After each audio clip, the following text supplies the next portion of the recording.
Guys, आजच्या व्हिडिओमध्ये आपण मोस्ट कन्फ्युजिंग वर्ड पेअर्स बघणार आहोत. For example, sleep, asleep, new, aback, aback, wait, await आणि वाईल, अ वाईल. अशी जी पेअर्स असतात यामध्ये नेमका डिफरन्स काय किंवा हे कधी आणि कुठे यूज करायचे हे सगळं मी तुम्हाला आजच्या व्हिडिओमध्ये सांगणार आहे. तेव्हा व्हिडिओ तुम्ही शेवटपर्यंत जरूर बघा. गाईज, आपलं पहिला वर्ड पेअर आहे स्लीप आणि अस्लीप. यामध्ये नेमका डिफरन्स काय?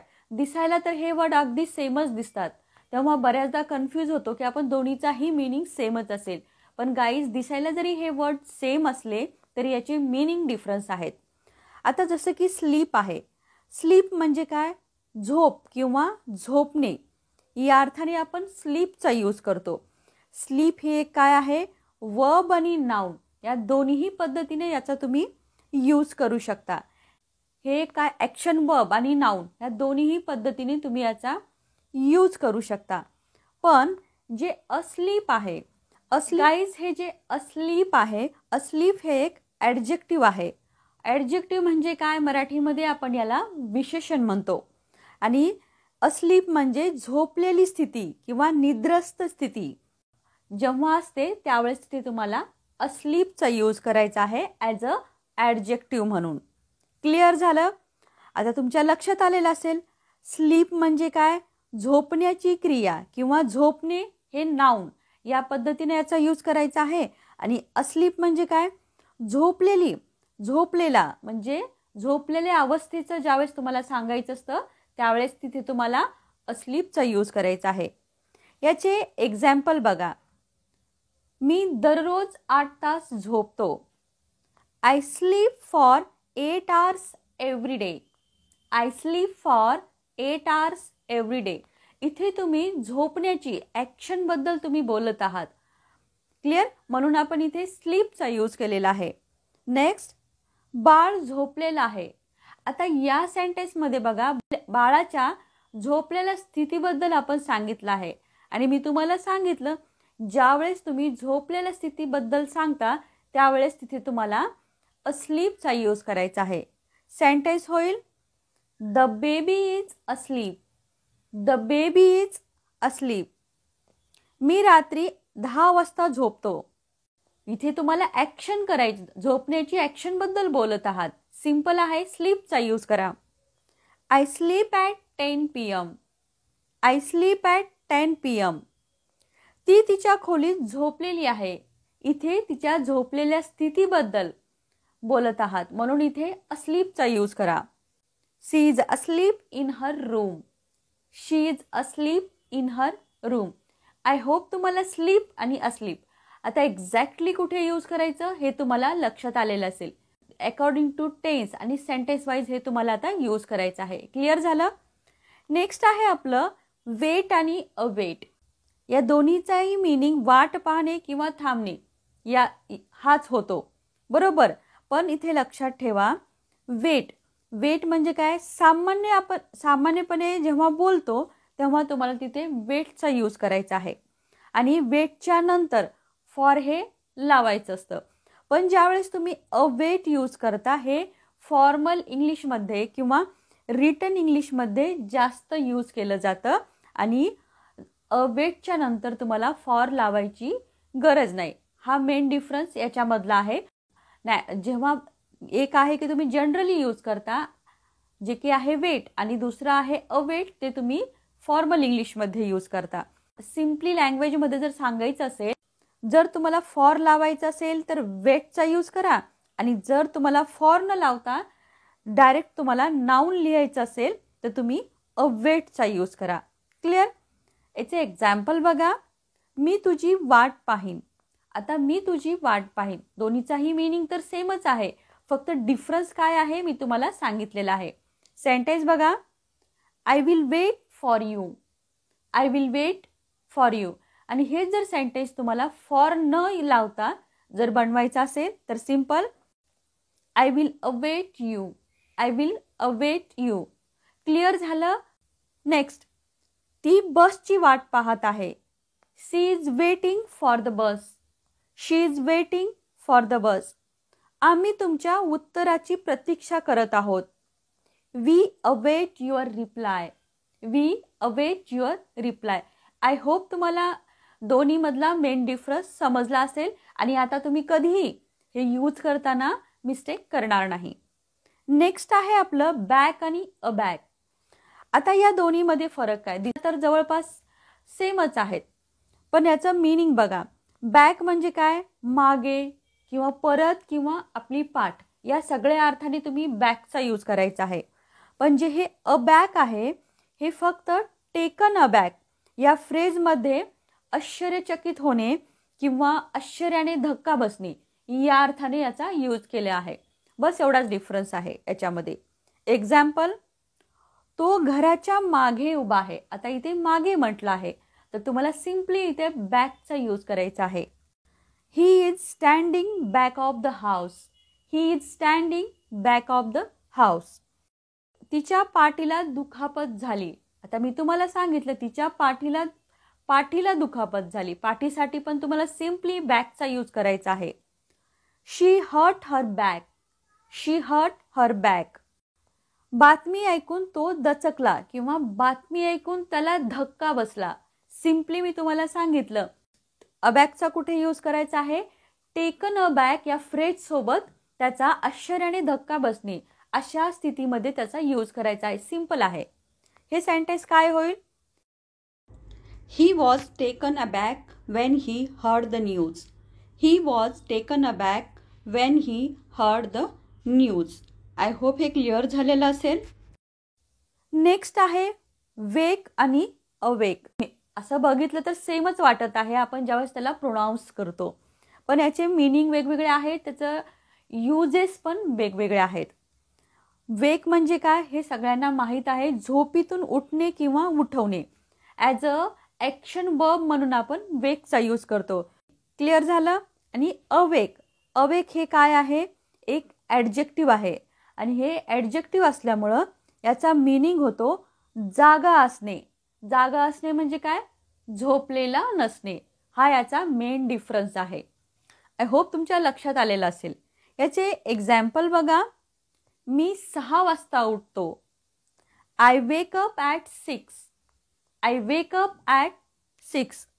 6 वाजता मी जागा होतो. तेच सेंटेन्स आहे, पण मी तिथे जागा होतो इथे चेंज केला आहे. आता इथे जागा असण्याची जी अवस्था आहे त्याला तुम्हाला मी सांगितलं तिथे अवेकचा यूज करायचा आहे. Sentence at 6 I am awake. At 6 I am awake. तो काल उशिरा उठला. उठण्याची ॲक्शनबद्दल आपण बोलत आहोत. ही woke up late yesterday. He woke up late yesterday. Woke up का आलं? कारण आपलं हे जे सेंटेन्स आहे सिंपल पास्टचं सेंटेन्स आहे आणि सिंपल पास्टमध्ये आपण वर्बचं सेकंड फॉर्म घेतो म्हणून इथे वोकअप लिहिलेला आहे. मी संपूर्ण रात्र जागा होतो. जागण्याच्या अवस्थेबद्दल आपण बोलत आहोत. सिम्पली अवेकचा यूज करा. I was awake all night. I was awake all night. Clear झालं. नेक्स्ट आहे वाईल आणि अवाईल. वाईल आणि अवाईलमध्ये छोटासा डिफरन्स आहे. जर हा डिफरन्स तुम्हाला समजला तर तुम्ही याच्या पुढे हे वाईल आणि अवाईल खूप चांगल्या प्रकारे यूज करू शकणार आहात. आता तो डिफरन्स काय आहे बघा. जर तुम्हाला 2 ॲक्शन एकत्र दाखवायचे असतील तिथे तुम्हाला सिम्पली वाईलचा यूज करायचा आहे. As a conjunction. कशा पद्धतीने? च्या दरम्यान किंवा काही वेळासाठी, जेव्हा या अर्थाने जर तुम्हाला यूज करायचा असेल तर तिथे सिम्पली तुम्हाला वाईलचा यूज करायचा आहे. आणि जर तुम्हाला थोड्या वेळासाठी एक ॲक्शन सांगायची असेल, जर तुम्हाला थोड्या वेळासाठी एक ॲक्शन सांगायची असेल तर तिथे तुम्हाला सिम्पली अवाईलचा यूज करा. गाईज थोडंसं कन्फ्यूज होईल, पण ज्यावेळेस तुम्ही एक्झाम्पल बघाल तुम्हाला क्लिअरली लक्षात येईल. एक्झाम्पल, मी अभ्यास करत असताना संगीत ऐकत होतो. मी अभ्यास करत असताना संगीत ऐकत होतो. मी तुम्हाला सांगितलं जेव्हा तुम्हाला 2 ॲक्शन एकत्र दाखवायचे असतील त्यावेळेस तुम्हाला whileचा यूज करायचा आहे. सिम्पली इथे 2 ॲक्शन आहेत आणि त्या दोन्ही ॲक्शन तुम्हाला एका सेंटेन्समध्ये दाखवायचे आहेत. whileचा यूज करा. I listened to music while studying. I listened to music while studying किंवा while studying I listened to music असंही याला तुम्ही बनवू शकता. मी थोडा वेळ संगीत ऐकलं. आता मी तुम्हाला सांगितलं जेव्हा तुम्हाला थोड्या वेळासाठी एक ॲक्शन सांगायची असते, म्हणजे थोड्या वेळासाठी तुम्ही काहीतरी ॲक्शन केली हे सांगायचं असतं, तिथे तुम्हाला whileचा यूज करायचा आहे. तर इथे तुम्ही म्हटलं आहे की थोड्या वेळासाठी संगीत ऐकलं. Simple. I listened to music a while. I listened to music a while. कृपया थोडा वेळ थांबा. कृपया थोडा वेळ थांबा. Please stay a while. Please stay a while. I hope लक्षात आलेलं असेल. नेक्स्ट आहे आपलं न्यू आणि अन्यू. न्यू आणि अन्यू. गाईज न्यू म्हणजे काय? नवीन वस्तू किंवा नवीन गोष्ट किंवा एखादी परिस्थिती, नवीन परिस्थिती ॲज अ ॲडजेक्टिव्ह. आणि अन्यू म्हणजे काय?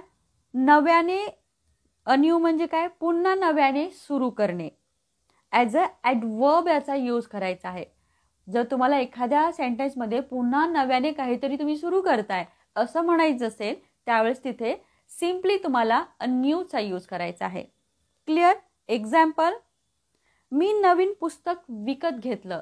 आता तुम्ही इथे एखादी नवीन गोष्ट किंवा नवीन वस्तूबद्दल बोलत आहात. सिम्पली तुम्हाला न्यूचा यूज करायचा आहे. I bought a new book. I bought a new book. Guys new आणि न्यू हे दोन्ही वेगळे असणे याचा मीनिंग वेगळा आहे आणि दोन्ही एकत्र न्यू हे दोन्हीमध्ये डिफरन्स आहे. एवढं लक्षात ठेवा. मी पुस्तक पुन्हा नव्याने वाचायला सुरुवात केली. एखादी गोष्ट तुम्ही नव्याने सुरू केली आहे. सिम्पली इथे तुम्ही न्यूचा यूज करा. I started reading the book anew. I started reading the book anew. ते नवीन घरात राहायला गेले. नवीन गोष्टीबद्दल बोलत आहात. They moved into the new house. They moved into the new house. काम पुन्हा नव्याने करावे. एखादी गोष्ट नव्याने करावी लागली. The work had to be done anew. The work had to be done anew. Next आहे राईज आणि अराईज. याच्यामध्ये सुद्धा खूप छोटासा डिफरन्स आहे. राईज म्हणजे काय? वर जाणे, उठणे किंवा उगवणे किंवा वाढणे. फिजिकली किंवा visibly movement as a physical किंवा विजिबल मुवमेंटने. आणि अराईज म्हणजे काय? उद्भवणे किंवा निर्माण होणे. अब्स्ट्रॅक्ट गोष्टी असतील अशा ठिकाणी तुम्हाला अराईजचा यूज करायचा आहे. एक्झाम्पल, सूर्य पूर्वेला उगवतो. सिंपल आहे. इथे तुम्हाला राईजचा यूज करायचा आहे कारण उगवण्यासाठी तुम्हाला राईज घ्यायचा आहे. The sun rises in the east. The sun rises in the east. योजनेत एक समस्या निर्माण झाली. इथे मी सांगितलं उद्भवणे किंवा निर्माण होणे यासाठी राईजचा यूज करायचा आहे. सेंटेन्स बनवा. A problem has arisen in the plan. A problem has arisen in the plan. इथं रायझन का आलं? कारण आपण इथे सेकंड फॉर्मचा यूज केला आहे कारण सेंटेन्स आपलं सिंपल पास्टचं आहे. दररोज किमती वाढत आहेत. Prices are rising every day. Prices are rising every day. तुम्ही मेहनत घेतलीस तर संधी निर्माण होतात. म्हणजे इथे तुम्हाला संधीबद्दल काहीतरी निर्माण होण्याबद्दल बोललं जात आहे. Simply opportunities arise when you work hard. Opportunities arise when you work hard.